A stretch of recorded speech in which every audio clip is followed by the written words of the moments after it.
ఈరోజు ఎన్నికల ప్రచారానికి రామన్నపల్లికి రావడం, నేను ఒక్కటి చెప్పదలుచుకున్నా, ఈ మేకపాటి ఫ్యామిలీ 10 ఏళ్ల నుంచి ఏం చేశారు మీ అందరికీ చెప్తారా? మీరు ఏం చేశారు? మీకు దాని ముందు ఉండింది నారాయణన్న 5 సంవత్సరాలు దాదాపు 3,600 కోట్లు అభివృద్ధి పనులు చేశాడు.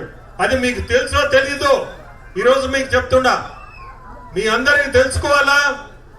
ఈరోజు మనము రామనారాయణని ఎమ్మెల్యేగా మీ అందరూ సైకిల్ గుర్తుకేసి గెలిపించాలా, అట్నే నన్ను ఎంపీగా సైకిల్ గుర్తుకేసి గెలిపించాలని మీ అందరినీ కోరుకుంటున్నాను.